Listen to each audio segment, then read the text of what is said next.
غلام پہ غلام آزاد کر رہی ہیں. ام المؤمنین سیدہ کائنات رضی اللہ عنہ حضرت عائشہ صدیقہ، بھانجا عبداللہ بن زبیر ہے، حضرت اسماء کا بیٹا ہے نا، حضرت زبیر بن العوام کا بیٹا ہے، صدیق اکبر کے نواسے اماں عائشہ کا بھانجا ہے. یہ وہ بھانجا ہے جسے اماں عائشہ نے اپنی اولاد نہ ہونے پہ رسول اللہ صلی اللہ علیہ وسلم کی اجازت سے اپنا بیٹا بنایا ہوا تھا. بیٹا تو ماں کو مقام ناز میں کئی چیزیں کہہ جاتا ہے نا، تو گھمی پھوپھو بھی ہیں. ایک بات کہوں کہ جی اتنا زیادہ آپ سخی بنتی ہے، اتنی چیزیں نہ کیا کریں. ایسے آپ نے اس گرمی میں بھی روزہ رکھ لیا، اس دن آپ کو تکلیف ہو گئی، اتنا یہ نہ کیا کریں. صرف اتنی بات پہ اماں جان رضی اللہ عنہا نے بات کرنا چھوڑ دی اور فرمایا اگر 3 دن سے زائد بات کرنا جائز ہوتی تو میں تیرے ساتھ کبھی نہ بولتی. تو مجھے خیر کے کاموں میں روک رہا ہے، اللہ اکبر، تو مجھے خیر کے کاموں میں روک رہا ہے. عبداللہ بن زبیر مذاق نہیں ہے، بہت بڑی شخصیت کا نام ہے. عبداللہ بن زبیر وہ صحابی ہیں جن کا باپ بھی صحابی ہے، ماں بھی صحابی ہے، خود بھی صحابی ہیں، بھائی بھی صحابی ہے، نانا بھی صحابی ہے، پھوپھو بھی صحابی اور ام المؤمنین ہے. اور مدینہ طیبہ میں جب اللہ کے رسول آئے، یہودیوں نے کہا ہم نے جادو کر دیا، ان کی اولادیں پیدا نہیں ہوں گی. اس جادو کو پاؤں کی ٹھوکر سے اڑایا ہے تو صدیق اکبر کا یہی پوتا وجود میں دنیا میں آیا ہے، یہی نواسا عبداللہ بن زبیر. یہ پہلا بچہ ہے مدینہ منورہ میں پیدا ہوا. جاؤ یہودیو تم کہاں اور تمہارا جادو کہاں. تو یہ عبداللہ بن زبیر اس جیسے بندے سے اماں جان رضی اللہ تعالیٰ عنہ احتجاجاً کچھ ٹائم کے لیے بات کرنا موقوف فرما دیتی. اتباع پیغمبر اسے کہتے ہیں، حضور علیہ السلام کے طریقے میں یوں چلنا ہے. کیوں؟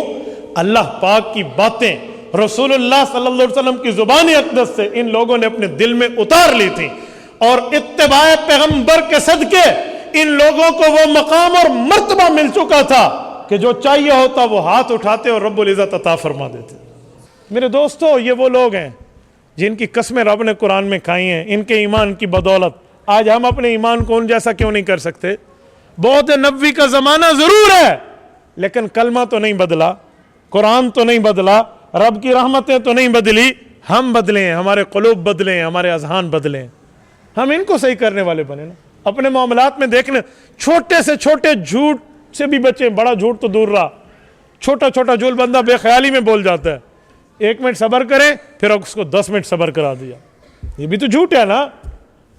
گھڑی ہے آپ نے یوں رکھی ہے، دوسرے نے کہا 1 سیکنڈ دکھائیں، تو 1 سیکنڈ تو دیتے دیتے گزر جائے گا، دیکھے گا تو کب. تو کہتے مجھے 2 منٹ کے لیے دکھائیں. سچ بول لو. ہم سچ نہیں بولتے. چھوٹی چھوٹی سی پرسوں کی بات ہے، میرے ایک شاگرد ہیں، انہوں نے مجھے ایک جگہ وصول کرنا تھا، میں نے اس انٹرچینج سے اترنا تھا. استاد جی آپ کب پہنچیں گے؟ میں نے 5 گھنٹے پہلے بتایا، لاہور سے چلتے ہوئے ملتان اترنا ہے.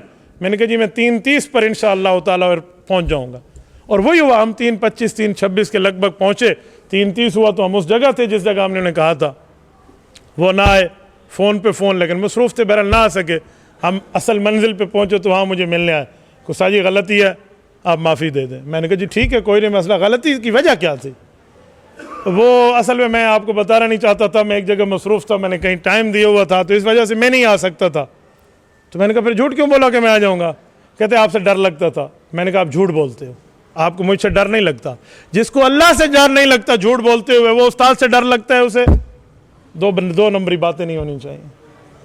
تو میرے دوستو، اللہ رب العزت سے ہمیں ڈر نہیں ہے، مخلوق کے ڈر کی وجہ سے بیٹھے.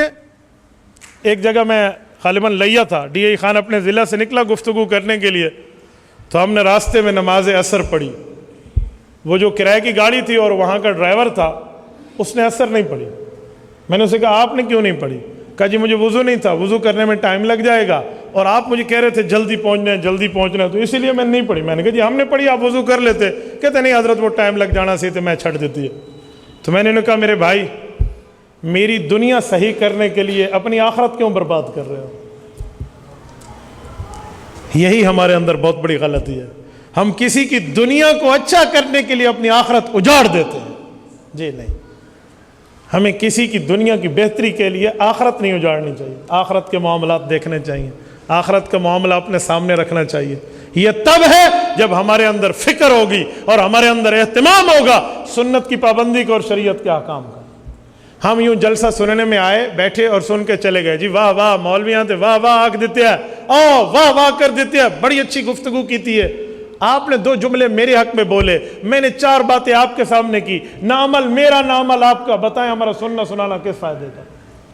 حق تھا بندہ کسی عالم کے پاس، کسی اللہ والے کے پاس، کسی خانقاہ میں، کسی مدرسے میں، کسی مکاتب اور مسجد میں آئے تو جو ذہن وہ لے کر آئے، واپسی پہ اس کا ذہن دین اسلام میں بدل چکا ہو، احکامات میں تبدیل ہو چکا ہو، وہ اللہ کی اطاعت میں اور رسول اللہ صلی اللہ علیہ وسلم کی اتباع کا ذہن لے کر گیا ہو، ورنہ کیا کہنے کے اور کیا سننے کے۔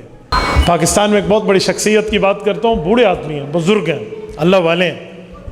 ایک رات ان کے ہاں گزارنے کا اتفاق ہوا تو صبح کے وقت جب اٹھے نا وضو کے لیے قیام اللیل میں، تو جوتی پہننے لگے، تو میں نے اپنی آنکھوں سے دیکھا اس شخص نے جوتی اٹھانے کے لیے ہاتھ نیچے کیا، تو ہم بھاگ کے کہ ہم جوتی پہنے، انہوں نے کہا جی نہیں، جوتی کو ہاتھ سے اٹھایا، یوں دیکھا، ہلا کر پھر پہنی۔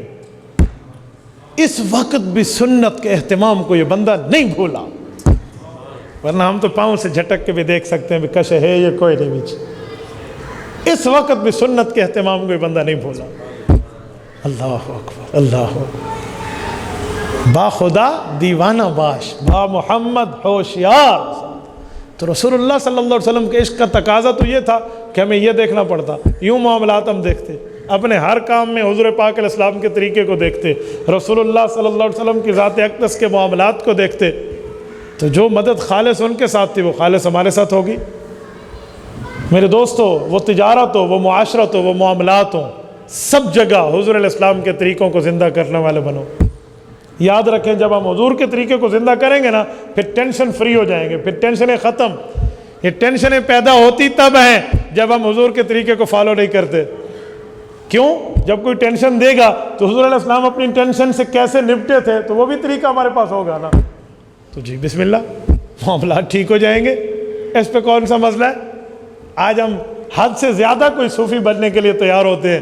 ایک بندہ کہنے لگا میں کسی کی زیادتی برداشت نہیں کرتا، کوئی میرے ساتھ زیادتی کرے مجھے برداشت نہیں ہوتی، میں ٹھوک کے منہ پہ سنا دیتا ہوں۔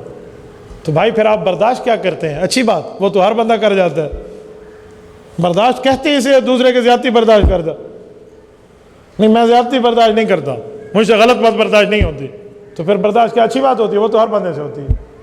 حد سے زیادہ تو ہمیں نہیں بننا چاہیے نا، تو ہمیں چھوٹے چھوٹے معاملات بھی تو دیکھ لینے چاہیے، آداب بھی سمجھ لینے چاہیے۔ آپ کریں گے کل آپ کے بچے سمجھیں گے، میں کروں گا کل میری اولاد سمجھے گی۔ تبارك الذي نزل الفرقان على عبده ليكون للعالمين نذيرا